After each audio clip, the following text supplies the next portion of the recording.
Hey, before we get into the video, man, I just want to say, go shop the new Snow Gallery, man. I got merch, all type of merch, men, women, office supplies, accessories. Go shop, man, buy you some merch, man. You know it's Snow Gang, you feel me? Also, go join the Discord, man. Go join the Discord. We about to start turning back up the Discord. All links is in the description. Snow Gang. Yeah. I've had an opportunity to take a look at the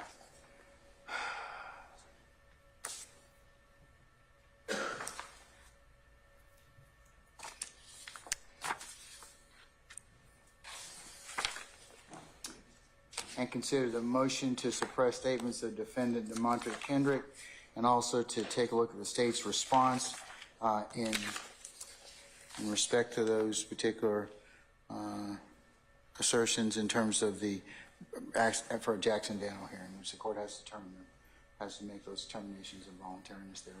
I'm sorry. What was the last thing you heard, Christina? Application in terms of the Jackson Daniel hearing, which the court has. The court has to take into account to determine the voluntariness of statement. In such, I have considered as well, and will be admitted for purposes of the motion to suppress, Jackson Daniel hearing states 1 and 2, Mr. Kendrick's video statements. In particular, the court has viewed a portion of those particular statements relative to the periods of time at 2:16 p.m. continuing for approximately 3 minutes or thereabouts. Also from 2:56 p.m. continuing to about 2 or 3 minutes. And the court specifically has heard in the first video at 2:16 or thereabouts, near the end of that colloquy with the detectives, I need to talk to my lawyer. I don't want to talk no more. And at the second video,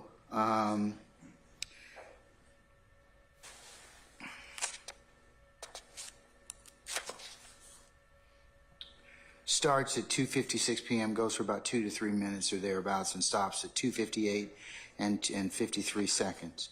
Your Honor, may I address the court? No, I want to make my ruling, okay? I haven't presented any evidence. I can take this on argument, and that's what I'm going to do. I'm going to, in terms of the what's been admitted for the court's consideration, that particular portion of the video is what I need to focus on. What I need to focus on is whether or not Mr. Kendrick was in custody, whether or not Miranda was appropriate at that point in time, and whether or not he invoked his right to counsel. And whether he reinitiated it. Yes. We have the officer to talk about that. I don't need that at this point in time. I really don't. I'm of the opinion. I also had a chance to take a look at Mr. Uhelski sent me as well, and I'm sure the other counsel got a copy of the United States versus Kendrick, both the district court order, which was a hearing in front of Judge Alan Baberman, the United States magistrate, and then Judge Mark Cohen, United States District Court judge.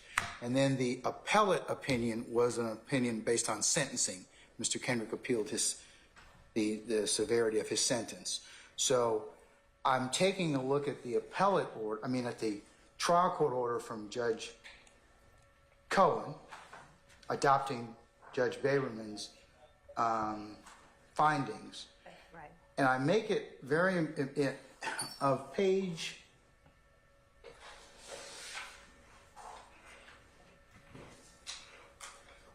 2.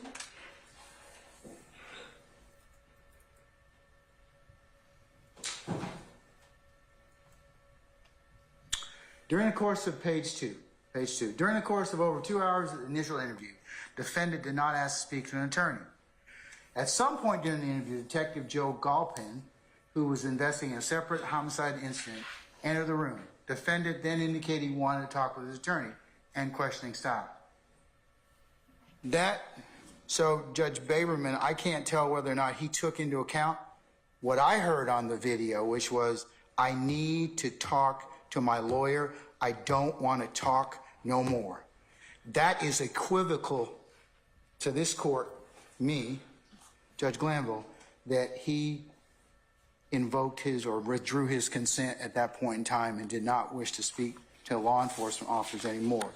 I understand the state's argument about parsing it out, asking for clarification, but I think that once he's, with the appellate, case law that I've looked at, in Paul Doe and others, he has invoked his right at that point in time, and it's this court's opinion that anything thereafter would be inadmissible. Your Honor, the court also found that he reinitiated, and that was what. But that's their issue. That's not my issue. Your Honor, I'm not. Okay, and to your point earlier, Judge Cohen and Judge Baberman, I can't tell whether or not they listened to what I heard, but you're only as good as the information that you're given. Right. So it doesn't say on this particular order that that's what they relied upon. It just says he wished to talk, some point in time, he wanted to speak to his attorney. Now, I'm of the opinion, this court's of the opinion that questioning needs to stop. He's unequivocally revoked. And you can't pick and choose at this point in time whether or not it's to this particular crime or any other assertion. So that's why I'm going to suppress it. And Your Honor, Your Honor, with respect to the statements that were made after that time, we do have, as I stated, Investigator Thorpe to tell the court on the record, present under oath, that it was not Detective Thorpe, it was the defendant that reinitiated the conversation with Detective Thorpe. Our representations to the court are not evidence, and since the state has the burden of proof. Okay, but I've seen the video at this point in time. Video does not encompass when the defendant actually reinitiated contact. But the problem is, he invokes, and then we don't know what goes on in the 45 minutes, but we come back afterwards, and at that point in time, you don't get to eat your cake, have your cake and eat it too. It's once he invokes, that's it. It's over. Your Honor, they should not be bringing him back at that point in time and asking, well, let me just clarify a little bit about whether or not these statements were made to these set of detectives or to Galpin. It wasn't there in the room that I'm talking about, Your Honor. I'm talking about in the first, the defendant asked for a smoke. So they took him out for a smoke. When they took him out for a smoke, the defendant reinitiated the conversation as they went outside. That is what they found in the district court, but the court doesn't owe that deference. That is why we have, as the burden of proof, holding the burden of proof, that is the reason we have Detective Thorpe here to testify. I don't need his, I'll consider it, but it's this court's opinion that once he invokes, you don't get another bite at the apple by taking him outside, softening him up, giving him a cigarette, some bonbons or whatever, and then letting him go ahead and then saying, oh, well, let me just clarify with you a little bit. That's how this scenario worked. I think that you all are just annoyed more so that your detective did something that he probably regrets now. And that you all probably would not have told him to do. Don't interrupt this particular investigation or this particular hearing, because what you did is you just now created a wrinkle that now I got to deal with, or whether or not the defendant has invoked his right to counsel. He has. And Your Honor, I'm not annoyed, Your Honor. I just have, with the burden of proof, we have a person who can speak to the issue rather than having us, sort of speculate as to what happened, because it's not, as the court at this time has indicated that it sees, which is that we softened him up with things. That's my ruling. And prepare an order suitable on my directives, Mr. Yes, Your Honor. Thank you. Your Honor, we have not presented any evidence regarding what happened in the Sally Port. Would the court permit the state to present evidence of what happened when they went upon the defendant's request to get a cigarette? Ms. Love, I'm of the opinion it's not going to change my mind at this point in time, in terms of, because he's invoked, anything after that would be improper. It really would be, because it'd be one thing if he said, well, maybe should I get a lawyer? Maybe should I do whatever this, or, kind of make vacillate. But he's pretty significant in the sense of, I need to talk to my lawyer. I don't want to talk to no one. And Your Honor, our case law shows that even when that happens, when the defendant reinitiates the conversation and communication, that the court has found that those statements made after the defendant reinitiates conversation, as unequivocal as his initial assertion was, when the defendant reinitiates the conversation, the statements that he makes are not to be suppressed. And in this case, the defendant reinitiated the conversation, not the officers. And Your Honor, we've provided to the court, and we have, of course, we have proof. We have actual testimony, given that we do have the burden of proof. Your Honor, Munn versus the state, 313, Georgia 716, says that the court must consider the totality of the circumstances and determine the admissibility of the evidence of the statement under the preponderance of the evidence standard. And Your Honor, given the fact that we have a witness here to testify, we don't have to, the court doesn't have to take my word for it or Mr. Weinstein's word for it. We have the person who was there. The court gets to gauge Detective Thorpe's credibility, and the court then has substantive information and evidence upon which to base a ruling under the actual totality of the circumstances. Right now, we have a clip. When I asked Mr. Weinstein to play for the court the portion to which he objected, that wasn't the state conceding that we weren't going to put up evidence, Your Honor. I was trying for the sake of brevity to have him point out the part that he objected to, but then that left us without the ability to present anything. And we weren't stopping there. We were just showing to the court where he was arguing, the points that he made to us that he wanted to contest. So we would like to present actual evidence to show under a totality of the circumstances. I got the evidence. It's been admitted. The two videotapes are sufficient for the court's analysis at this point in time. Sir, anything That's else? your ruling. Thank you. I have nothing to add, Your Honor. All right. And Your Honor, what happened with the Sally Port, the conversation being reinitiated by the defendant, that actually happened, and we have the proof here to show it to the court. Well, based upon what you've argued so far, and that in this particular circumstance, this court's of the opinion that once you, I mean, it's like this. Once you initiate your right, or you revoke your right to be examined and have counsel, and to have counsel present at that point in time, the courts are very, let's just say, cautious about reinitiation at that point in time. And at that, you all presented to me what was the salient point of this particular issue is. So if I believe at this point in time that he's invoked unequivocally his right to counsel at this point in time, the questioning is supposed to stop. You're not supposed to go out and get cigarettes and do everything else. It's supposed to stop. I mean, that's this court's opinion. So, and that's my ruling. And Your Honor, the thing is that, Your Honor, we did not. You're arguing with me now, Ms. Love. So can we stop at this point in time? Your Honor. If you have other evidence independent of this, I'll consider it at the appropriate time. And we do, and that is what I was asking. So if the court will permit me to actually introduce the evidence that we have, as the court in State versus Paldo 309 Georgia 130, where it says a suspect who asks for a lawyer at any time during a custodial interrogation may not be subjected to further questioning until the suspect reinitiates the conversation. And in that, they are citing Dozier versus the State 306 Georgia at 35. Your Honor, Edwards versus Arizona.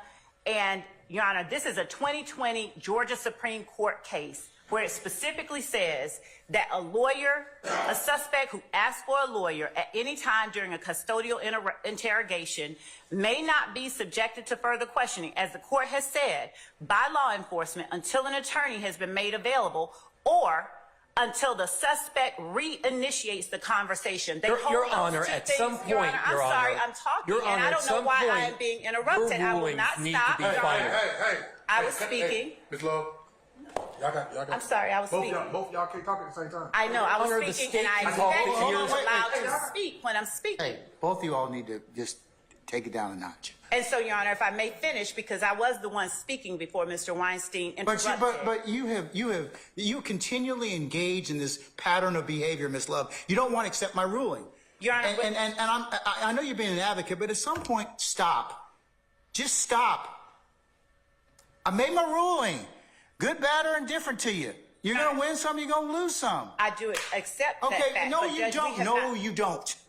Your Honor, we have just not been able to present the evidence. That No, the, you don't. I state get it. has I to get it. present. And I get it. And if you have an independent basis to introduce statements that may not, or that may be not subject to the fruit of the poisonous tree or any other thing, or any other issue related to evidence that may have flown out of this particular interview, then I'll hear it at that point in time. When the court says independent basis, does the court mean outside of that video? Because we do have that. Yeah, if it's not tied to the statement, of course you can introduce it.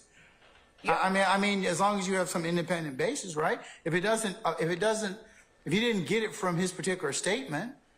But Your Honor, that's the point, that we have the witness here, that we brought the witness here, and had him cancel medical appointments to testify to the court about. We brought the witness here. I made a ruling. That has nothing to do with it. That's a red herring, and you know it. No, Your Honor, I was saying that we were ready to present evidence, and the court is not allowing us to present the evidence. That's all that I'm saying. We have the burden of proof, and we haven't even been able to present the evidence that we have. We only, for the sake of ease, allowed the court to introduce the statements that the defendant made as states 1 and 2 to help Mr. Weinstein play the portion that he wanted to talk about. We didn't even get a chance to play or to have the evidence that the state has ready for presentation to the court to be presented.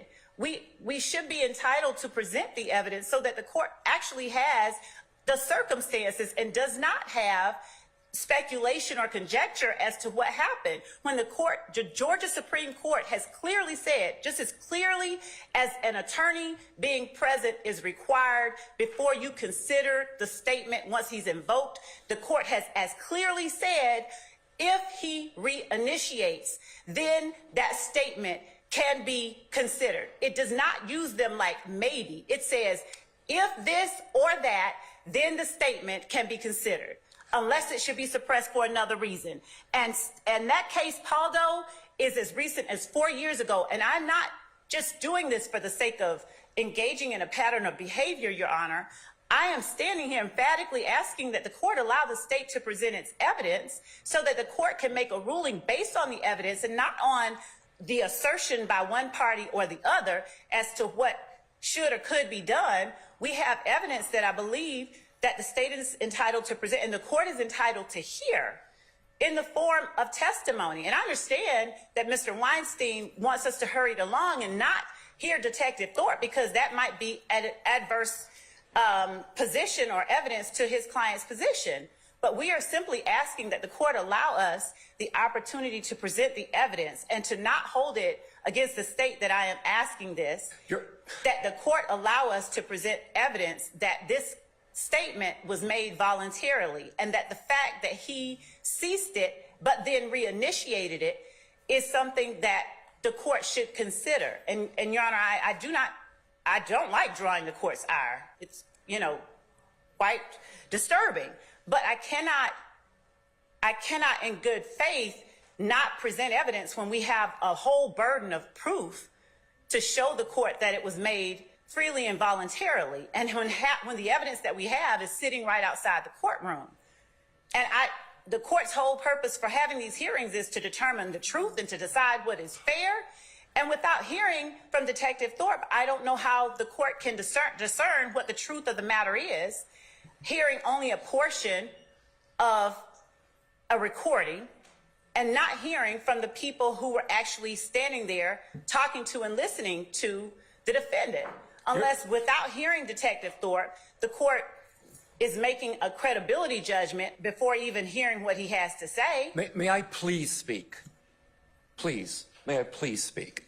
Okay. And Your Honor, I was asking that the court. Are you finished, madam? I was not, Your Honor. I was not. Your Honor, she is. Hold up. You got 30 more seconds. Wrap it up. And Your Honor, I'd ask again the court for the opportunities for the state to be able to present evidence so that the state can meet its burden and not have the court make any kind of ruling based on partial really partial pieces when the court does not have a totality of the circumstances as a part of the record for the court to consider. So I would ask the court in earnest to allow us to at least present the testimony of Detective Thorpe, if not today. I don't mind doing it. I said in my email to the court and to counsel that we can do this closer in time because he does have, or did have, that appointment closer in time to when this matter will be right.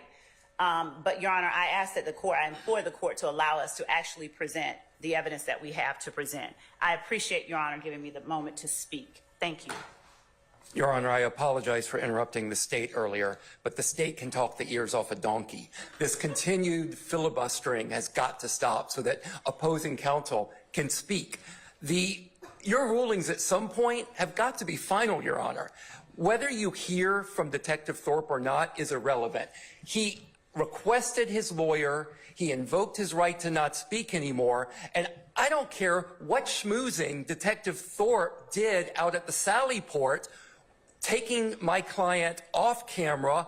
I don't know what went on down there. I don't know what self-serving, well, I have some idea. I don't know what self-serving statement Detective Thorpe could possibly give to this court that would cause the court to change their order. This continued going back whenever the state loses in this case has got to stop at some point, Your Honor. Thank you. Oh, man, day 42, man, YSL Rico case. Well, as you just seen, and excuse the sound, they working on some shit. You hear that? You hear that? But yeah, as you just seen, man, it was a troublesome day in court today, man. Judge Glanville wasn't too happy with the prosecution. Keep trying to, and I'm glad too, because it's about time that the prosecution start getting called out for them trying to force their shit. Like, nigga, if he say no, he say no. You know what I'm saying? Like, because in the beginning, if you was asked a lot of other people, they would say that Judge Glanville was being biased in the beginning to the prosecution, but clearly he's fed up with them. It's been a long trial so far, a lot of fucking objections. The prosecution always trying to force feed some kind of anything. You know what I'm saying? Brian Steele spoke his mind. Mr. Weinstein spoke his mind. The judge definitely spoke his mind. Told him, stop. You need to stop prosecution. You don't never take my ruling for, you know what I'm saying, what it is. You're always trying to force me to not go with the ruling I want to go with. So I'm glad that he finally spoke up on that, man. It seemed like the judge is trying to be as fair as he can, especially at this point. He probably been hearing the criticism too. You know what I mean? But that's pretty much all that took place today. And they was arguing over the use of some evidence, right, from the witness, Mr. Bean.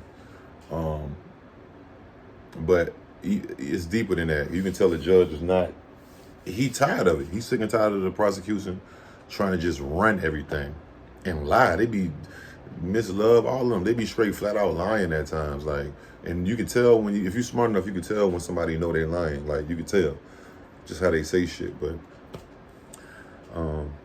Thug's still going through it, still fighting. You seen Yak Gotti. He got the little baby fro now, man. I'm just saying, like, if anything, it needs to be fair. That's all the nigga asks. Have it fair. If the prosecution is breaking the rules, penalize them for it. You know what I'm saying? If the defense is breaking the rules, penalize them for it. You know what I'm talking about? Day 43 coming up. This trial is gonna be pretty long. I'm not gonna lie, because you can just tell, like, it's already been what, damn near like a year and a half. This shit gonna be, by the end of this trial, it's gonna be a 2-year process. I'm just guessing, because all the objections, all the stops, all the hearings, they just, and this, I mean, it's one of those cases where the defense is gonna fight and the prosecution is gonna fight. So I'm not super duper surprised, but seeing it in real time, day in, day out, is like, damn, this is a long process. But yeah, Judge Glanville, he said, I ain't having that shit. Enough is a fucking enough. Y'all shut y'all fucking mouth. All right, prosecution, shut up. You're lying. You bet. Listen, stop trying to force feed. Because it's like, Judge Glanville felt like they trying to force him into, you know what I'm saying? And he's the judge. You know what I'm saying? Like, nigga, I'm the one that's judging this whole thing. So you can't force me to, how dare you type shit, you know what I mean? But the prosecution, they can do whatever they want because they're the prosecution. They're working for the state. But no, you still got to follow the rules. You know what I'm saying? Just like the defense got to follow the rules. But day 43, I'm sorry, coming up next, man. Y'all let me know what y'all think, man. Like, comment, subscribe, notifications, man. I'm gone. Yeah. Hey, what it do, man. I appreciate you making it this far in the video. Please, please, please do me one solid. Go below to the link in the description and follow my second channel, IQ Shahid's Revenge. We on the road to 5K. Yeah.